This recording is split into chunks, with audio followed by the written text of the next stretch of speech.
ঢকুৱাখনা স্বেচ্ছাসেৱী সংগঠনৰ প্ৰশংসনীয় পদক্ষেপ পিয়ৰ এনভাইৰনমেণ্ট ফৰ ৱাইল্ড লাইফ নামৰ সংগঠনৰ জন্তুপ্ৰেম আৰু পৰিৱেশ প্ৰদূষিত নকৰিবলৈ বনভোজস্থলক এনেদৰে আহ্বান জনাইছে বাসুদেৱ থান চাৰিকৰীয়া নৈ পাৰত এনেদৰে ব্যাপক পোষ্টাৰিং প্লাষ্টিকৰ সামগ্ৰীৰ সুৰাৰ বটলে যধেমধে নেপেলোৱাৰো আহ্বান জনাইছে আৰু যাৰ বাবে এনেদৰে পোষ্টাৰিং কৰিছে এইসকল নৱপ্ৰজন্মই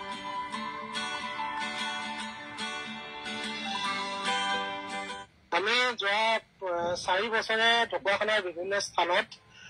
নদী সুৰক্ষা আৰু পৰিৱেশ সুৰক্ষা সম্পৰ্কে সজাগতামূলক পোষ্টাৰ প্ৰত্যেক বছৰে ডিচেম্বৰ মাহৰ শেষৰ সপ্তাহত কৰি আহিছো যাতে বনভোজস্থলীসমূহত আমি বিশেষকৈ কৰো যাতে যিসকলে বনভোজ খাবলৈ আহে তেওঁলোকে প্ৰকৃতিৰ প্ৰতি সজাগ হয় আমি এই বছৰ ঢকুৱাখনাৰ বাসুদেৱ থানৰ পৰা আদি কৰি চাৰিকৰীয়া পৰ্যন্ত ঢকুৱাখনাৰ বিভিন্ন স্থানত পৰিৱেশ সজাগতামূলক পোষ্টাৰ লগাইছো যাৰ জৰিয়তে মানুহৰ মাজলৈ পৰিৱেশ সংৰক্ষণৰ ধাৰণাটো প্লাষ্টিকৰ ভয়াৱহতাৰ ধাৰণাটো নিবলৈ আমি যত্ন কৰিছো আৰু এই ক্ষেত্ৰত আমি এবাৰ দেখা পাইছো যে যোৱা 3 বছৰৰ এটা ফলাফল দেখা পাইছো বাসুদেৱ থানত আমি প্ৰত্যেক বছৰে বাসুদেৱ থানত আমি